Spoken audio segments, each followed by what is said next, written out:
बिस्मिल्लाहिर्रहमानिर्रहीम। अस्सलामुअलैकुम स्टूडेंट्स। तो आज हम इस्लामियात पढ़ेंगे और वो भी दूसरी जमात के लिए। तो आप लोग अपनी बुक्स निकाल लें इस्लामियात की, ठीक है। उसके बाद आप आ जाएं पेज नंबर 5 पे, ठीक है। हिफ्ज़ कुरान में हम सूरतुल अस्र की क्या करेंगे, तिलावत करेंगे पहले, और फिर उसको क्या करेंगे, ज़बानी याद करेंगे। हिफ्ज़ कुरान का मतलब होता है कि एक चीज़ को आप ज़बानी याद कर लो, ठीक है।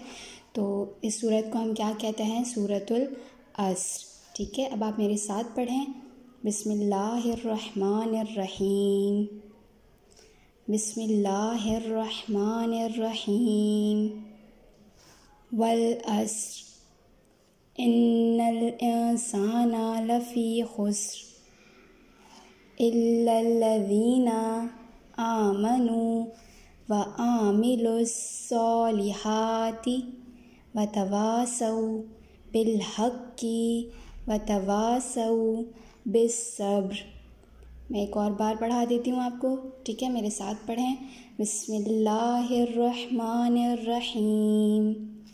वल अस्र इन्नल इंसाना लफ़ी खुस्र इल्लल्लज़ीना आमनू व आमिलुस्सॉलिहाति व तवासौ बिलहक्की व तवासौ बिस्सब्र, ठीक है। आपको ये सूरह अस्र याद करनी है, और सूरह अस्र याद करने के बाद आप जो है अगले सफ़े पर आ जाएं। अगले सफ़े पे हिफ्ज़ो तर्जुमा है, जिसमें आपको क्या याद करना है, अल्हम्दुलिल्लाही, और इसका तर्जुमा याद करना है कि सब तारीफ़ें अल्लाह ताला के लिए हैं, ठीक है। मेरे साथ पढ़ें, अल्हम्दुलिल्लाही, तर्जुमा सब तारीफ़ें अल्लाह ताला के लिए हैं, ठीक है। फिर उसके बाद क्या पढ़ेंगे हम, सुबहानल्लाही, तर्जुमा अल्लाह ताला पाक है, ठीक है। सुबहानल्लाही का क्या मतलब है कि अल्लाह ताला पाक है। आपको ये जो हिफ्ज़ो तर्जुमा में आपको अल्हम्दुलिल्लाह और सुबहानल्लाह याद करना है, और तर्जुमे के साथ याद करना है, ठीक है। और सूरह अस्र याद करनी है। अब हम क्या करेंगे, अब आप सबक की जो है वो बुलंदख्वानी करेंगे, मीन्स के रीडिंग करेंगे, ठीक है। तो आप फर्स्ट चैप्टर जो है अल्लाह ताला पर ईमान, ये भी स्किप कर दें और नेक्स्ट चैप्टर पर आ जाएं। नेक्स्ट चैप्टर है हमारे नबी, ठीक है, जो पेज नंबर किस पर है, 10 पर है, ठीक है। अब मैं आपको ये पढ़ के सुनाती हूँ और इसको समझाती हूँ, ठीक है। आप इसको पढ़ें और उसके बाद आपको एक मश्क दी जाएगी जो आपको घर पे बैठ के करनी है, और बहुत जो कुछ आपको ना समझ आए तो आप स्कूल आके मुझसे पूछ सकते हैं, ठीक है। तो अब रीडिंग करते हैं हम कि हमारे नबी के बारे में हमें क्या बताया गया है, ठीक है। तो आप मेरे साथ साथ पढ़ते जाएं। अल्लाह ताला ने इंसानों को सीधा रास्ता दिखाने के लिए दुनिया में 1,24,000 पैगंबर भेजे। अल्लाह ताला ने इंसानों के लिए किनको भेजा, अल्लाह ताला ने इंसानों के लिए उनको सीधा रास्ता दिखाने के लिए 1,24,000 पैगंबरों को भेजा, ठीक है। हज़रत आदम अलैहिस्सलाम पहले पैगंबर और हज़रत मोहम्मद सल्लल्लाहु अलैहि वसल्लम अल्लाह के आखिरी पैगंबर हैं। तो बच्चों, यहाँ पे हमें क्या बताया गया है कि हज़रत आदम अलैहिस्सलाम जो हैं वो क्या हैं, अल्लाह ताला के पहले पैगंबर हैं। क्या हैं वो, पहले पैगंबर, ठीक है। पैगंबर या फिर रसूल भी कह सकते हैं हम, और पैगंबर या फिर नबी कह सकते हैं हम, ठीक है। और हज़रत मोहम्मद मुस्तफ़ा सल्लल्लाहु अलैहि वसल्लम अल्लाह के आखिरी पैगंबर हैं। और जो हज़रत मोहम्मद सल्लल्लाहु अलैहि वसल्लम हैं, जो हमारे प्यारे नबी हैं, वो क्या हैं, अल्लाह ताला के आखिरी पैगंबर हैं। मतलब कि हमारा इस बात पर ईमान है कि अल्लाह ताला के आखिरी नबी कौन हैं, हज़रत मोहम्मद सल्लल्लाहु अलैहि वसल्लम अल्लाह ताला के क्या हैं, आखिरी नबी हैं। मतलब कि उनके बाद ना कोई नबी आएगा और ना ही कोई नबी होगा, ठीक है। अब क्या है आगे कि आप सल्लल्लाहु अलैहि वसल्लम के बाद दुनिया में क़यामत तक कोई पैगंबर नहीं आएगा। क्या बात समझाई गई है यहाँ पे कि आप सल्लल्लाहु अलैहि वसल्लम के बाद दुनिया में क़यामत तक कोई पैगंबर नहीं आएगा, ठीक है। हज़रत मोहम्मद मुस्तफ़ा सल्लल्लाहु अलैहि वसल्लम अरब के एक मशहूर शहर मक्का में कुरैश के घराने में पैदा हुए।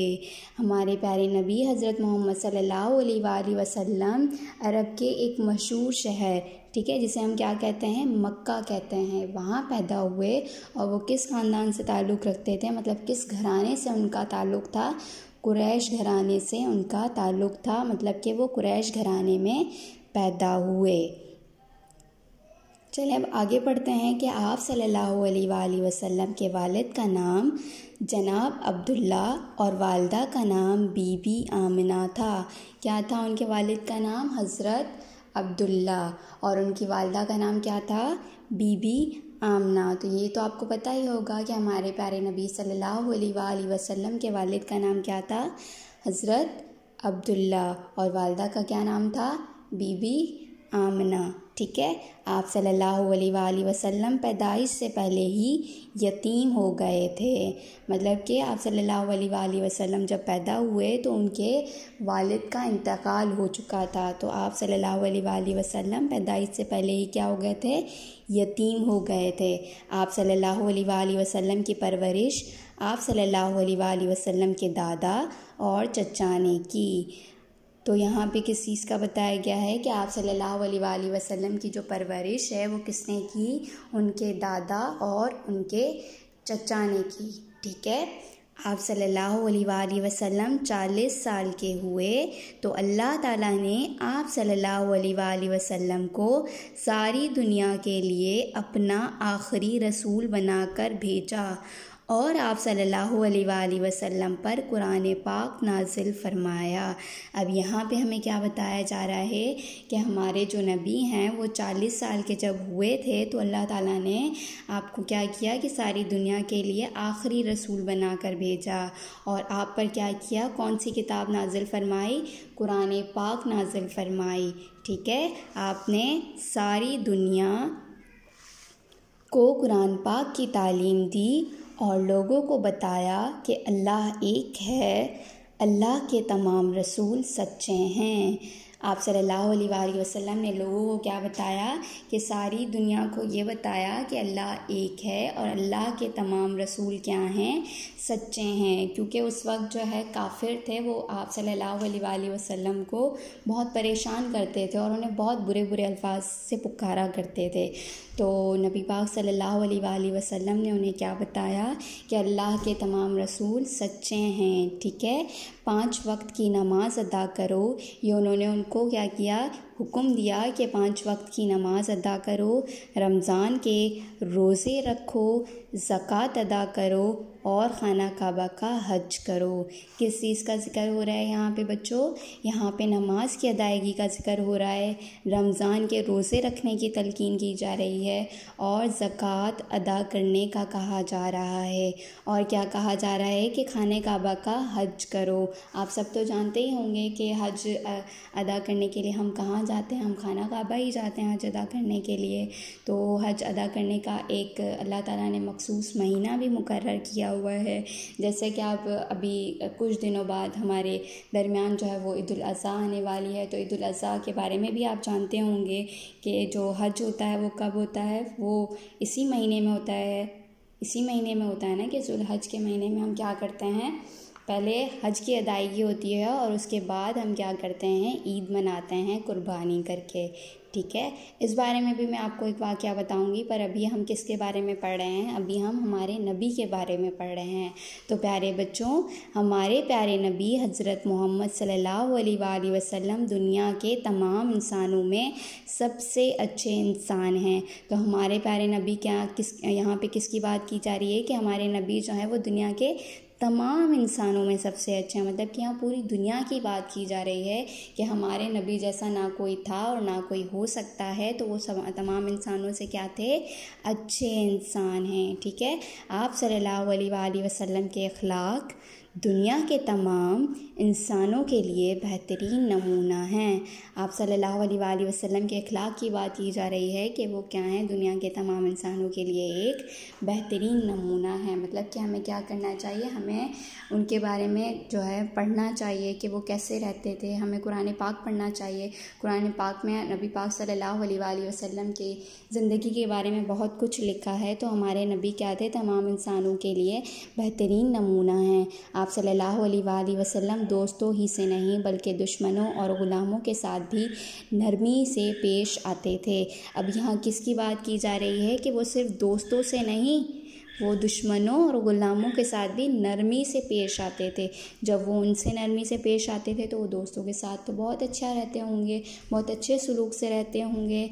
तो हमारे नबी के बारे में हमें इतनी खूबसूरत बात बताई गई है। हम तो ऐसा नहीं करते, हम तो लड़ते हैं, झगड़ते हैं आपस में और दोस्तों के साथ अच्छा सलूक नहीं करते। हम दुश्मनों को भी बहुत परेशान करते हैं। तो हमें ऐसा नहीं करना चाहिए ना। हमें हमारे नबी को जो है वो क्या करना चाहिए, उनके हिसाब से रहना चाहिए। जब वो हमारे लिए एक बेहतरीन नमूना मौजूद हैं, हमें उनके बारे में पता करना चाहिए कि वो कैसे रहते थे, तो हमें भी वैसा रहना चाहिए। अब यहाँ पे उन्होंने आगे क्या बताया है कि और उन्हें मुआफ़ कर देते थे। अगर किसी से गलती हो जाए तो उसे क्या कर देना चाहिए प्यारे बच्चों, मुआफ़ कर देना चाहिए, ना कि उससे बदला लेना चाहिए। आप बच्चे हैं तो बच्चों में आदत होती है कि वो अक्सर बदला लेते हैं। तो बदला लेना क्या है, बहुत बुरी आदत है, एक शैतानी अलामत है। तो हमें क्या करना चाहिए, हमें मुआफ़ कर देना चाहिए। ठीक है।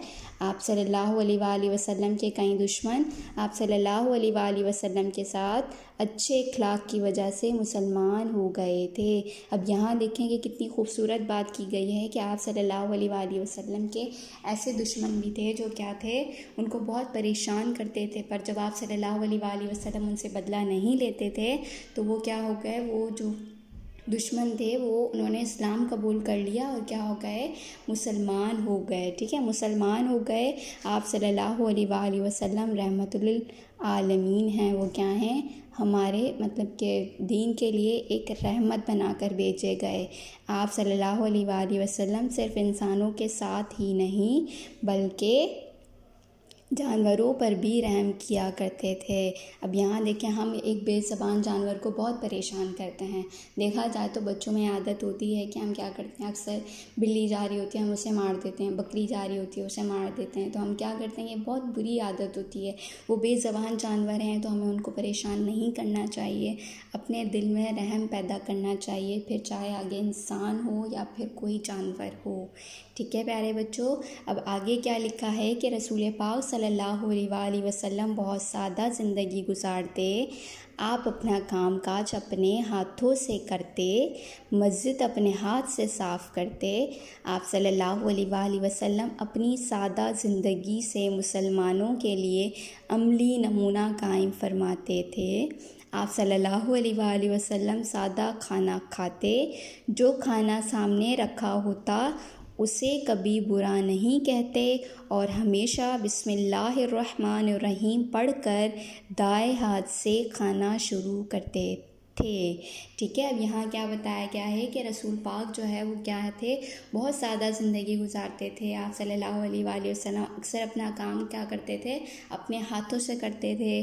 वो मस्जिद की सफाई भी करते थे और अपनी सादा ज़िंदगी से मुसलमानों के लिए अमली नमूना कायम करने की कोशिश करते थे, मतलब कि ताकि लोग उनको देख के वैसा ही काम करें। और आप सल्लल्लाहु अलैहि वसल्लम हमेशा सादा खाना खाते थे। हम तो ऐसा करते हैं ना, कभी हमें खाना पसंद नहीं आता तो हम खाना नहीं खाते, हम कहते हैं कि नहीं हटाओ ये अच्छा नहीं बना हुआ। तो हमें कभी भी खाने के सामने ऐसा नहीं करना चाहिए। अगर हमें खाना अच्छा नहीं भी लग रहा तो हमें नहीं भूलना चाहिए ऐसा, क्योंकि वो भी एक अल्लाह की नेमत है और कभी उसे बुरा नहीं कहना चाहिए। हमारे नबी तो नहीं कहते थे, तो फिर हम क्यों कहते हैं। और हमेशा बिस्मिल्लाह पढ़ कर दाएँ हाथ से खाना शुरू करते हैं। तो आज से बच्चों ना आपने किसी भी खाने को बुरा नहीं कहना और हमेशा जब भी खाना खाएं तो बिस्मिल्लाह पढ़कर खाएं और दाएं हाथ से खाना शुरू करें। ठीक है प्यारे बच्चों। अब आगे हम पढ़ते हैं कि प्यारे बच्चों, रसूल पाक सल्लल्लाहु अलैहि वसल्लम सबके साथ हमेशा नरमी से बात करते थे और कभी किसी को बुरा भला नहीं कहते थे। आप सल्लल्लाहु अलैहि वसल्लम नरम मिजाज, हंसमुख और नहायत बावकार थे। आप सल्लल्लाहु अलैहि वसल्लम हमेशा नरम और धीमे लहजे में बात किया करते थे। अगर कोई आप सल्लल्लाहु अलैहि वसल्लम को तंग करता तो आप सल्लल्लाहु अलैहि वसल्लम उससे दुआएं देते थे। अब यहाँ पे क्या बात की जा रही है कि जो हमारे रसूल थे, हमारे नबी थे, वो क्या थे, हमेशा नरमी से बात करते थे, कभी भी किसी इंसान को बुरा नहीं कहते थे। हम तो कहते हैं ना, हम अगर हमें कोई अच्छा नहीं लगता तो हम बोल देते हैं ये अच्छा नहीं है, हम उसकी बुराइयां करते हैं, उसकी ग़ीबत करते हैं। तो प्यारे बच्चों, हमें ऐसा नहीं करना चाहिए। हमें क्या करना चाहिए कि हमें उनको बुरा भला नहीं कहना चाहिए। आप सल्लल्लाहु अलैहि वसल्लम नरम मिजाज थे, हंसमुख थे और नहायत बावकार थे। अब अगर आप किसी से अच्छे तरीके से बात करेंगे और नरम लहजे में बात करेंगे तो हर इंसान आपसे खुश होगा और उस खुशी पे भी आपको एक नेकी मिलती है। तो हमें हमेशा जो है अपना लहजा जो है वो नरम रखना चाहिए और बहुत ही धीमे लहजे में बात करनी चाहिए, ना कि चिल्ला कर या चीख कर बात करनी चाहिए। चीख कर बात करना भी अच्छी बात नहीं होती। अगर आपको कोई तंग करता है तो आप यहाँ पे बताया गया है कि हमारे नबी को अगर कोई तंग करता था तो वो क्या करते थे, उससे बदला नहीं लेते थे, वो उससे दुआएं देते थे। अगर हमें कोई तंग करता है तो हम क्या करते हैं, उससे फ़ौरन क्या लेते हैं, बदला ले लेते हैं। तो बहुत बुरी बात है, ऐसा नहीं करना चाहिए। आप सल्लल्लाहु अलैहि वसल्लम हर एक की मदद करते थे। आप सल्लल्लाहु अलैहि वसल्लम ने कभी झूठ नहीं बोला। आप सल्लल्लाहु अलैहि वसल्लम दुनिया के सबसे सच्चे इंसान हैं। इसलिए आप सल्लल्लाहु अलैहि वसल्लम के सख्त दुश्मन भी आपको सच्चा मानते थे। अब यहाँ पे भी देखें कितनी खूबसूरत बात की गई है कि आप सल्लल्लाहु अलैहि वसल्लम हर एक की मदद करते थे। आपने कभी झूठ नहीं बोला, दुनिया के सबसे सच्चे इंसान थे और इसीलिए आप सल्लल्लाहु अलैहि वसल्लम के सख्त दुश्मन भी आपको क्या मानते थे, सच्चा मानते थे। ठीक है, प्यारे नबी सल्लल्लाहु अलैहि वसल्लम अल्लाह ताला से सच्ची मोहब्बत करते थे और हमेशा अल्लाह ताला की इबादत करते थे। आप सल्लल्लाहु अलैहि वसल्लम ने हमेशा मुसलमानों को कुरान पाक पर अमल करने के लिए कहा। यहाँ पे क्या बताया गया है कि हमारे प्यारे नबी सल्लल्लाहु अलैहि वसल्लम अल्लाह ताला से सच्ची मोहब्बत करते थे और हमेशा अल्लाह ताला की इबादत करते थे और दिल से करते थे। और आप सल्लल्लाहु अलैहि वसल्लम ने हमेशा मुसलमानों को क्या कहा कि वो कुरान पाक पर अमल करें, क्या करें, उस पर अमल करें। ठीक है, अब आगे लिखा है, सब मुसलमान हज़रत मोहम्मद सल्लल्लाहु अलैहि वसल्लम से सच्ची मोहब्बत करते हैं। प्यारे नबी सल्लल्लाहु अलैहि वसल्लम के साथी भी आप सल्लल्लाहु अलैहि वसल्लम से सच्ची मोहब्बत करते थे और आप सल्लल्लाहु अलैहि वसल्लम का हर हुक्म मानते थे। आप सल्लल्लाहु अलैहि वसल्लम मोहब्बत का तकाज़ा हैं। आप सल्लल्लाहु अलैहि वसल्लम की बताई हुई तमाम बातों को सच्चे दिल से मानकर उन पर अमल करें ताकि अल्लाह ताला हमसे खुश हो। इस तरह हम दुनिया और आखिरत में कामयाब हो सकते हैं। अब यहाँ पे क्या बताया है कि सब मुसलमान जो हैं वो हज़रत मोहम्मद सल्लल्लाहु अलैहि वसल्लम से क्या करते हैं, सच्ची मोहब्बत करते हैं। प्यारे नबी सल्लल्लाहु अलैहि वसल्लम के साथी भी उनसे क्या करते थे, सच्ची मोहब्बत करते थे और आप सल्लल्लाहु अलैहि वसल्लम का हर हुक्म मानते थे। आप सल्लल्लाहु अलैहि वसल्लम की मोहब्बत मतलब तकाज़ा उनका इतना था कि आप सल्लल्लाहु अलैहि वसल्लम की बताई हुई तमाम बातों को वो सच्चे दिल से मानकर उस पर अमल करते थे ताकि उनसे क्या हो, अल्लाह ताला खुश हो जाएं। ठीक है, इस तरह हम दुनिया और आखिरत में क्या हो सकते हैं, कामयाब हो सकते हैं। ठीक है प्यारे बच्चों, मुझे उम्मीद है कि आपको ये सबक समझ आया होगा। उसके बाद आपको एक काम करना है कि आपने सबसे पहले इसकी बुलंद ख़्वानी करनी है, इसकी रीडिंग करनी है। रीडिंग करने के बाद आपने क्या करना है, हमारे नबी सल्लल्लाहु अलैहि वसल्लम का टॉपिक लिख के फिर उसमें क्या करना है, मश्क की हेडिंग डालनी है। मश्क की हेडिंग डालने के बाद आपने क्या करना है, अल्लाह ताला ने दुनिया में पैगंबर क्यों भेजे इसका जवाब देना है। फिर हज़रत मोहम्मद सल्लल्लाहु अलैहि वसल्लम ने लोगों को क्या बताया, आपने इसका जवाब भी लिखना है। और आप सल्लल्लाहु अलैहि वसल्लम कैसी ज़िंदगी गुजारते थे इसका भी जवाब लिखना है। और आखिरी सवाल है, हम दुनिया और आखिरत में कैसे कामयाब हो सकते हैं। तो इसको इस चैप्टर के मुताबिक आपको अपने लफ्ज़ों में लिखना है, ठीक है। उसके बाद आपको एक और काम करना है कि खाली जगह की हेडिंग डाल के इन सारी खाली जगहों को पुर करके और अपने पास शीट्स पे लिख कर क्या करना है, स्कूल में सबमिट करवाना है, ठीक है। आपको डेडलाइन डेट दे दी जाएगी, उस डेट के मुताबिक आपको क्या करना है, ये होम असाइनमेंट सबमिट करवाना है। मुझे उम्मीद है कि आपको ये सबक समझ आया होगा और आपको ये मश्क खाली जगह करने में कोई मसला नहीं होगा। तो stay safe, stay healthy and stay happy.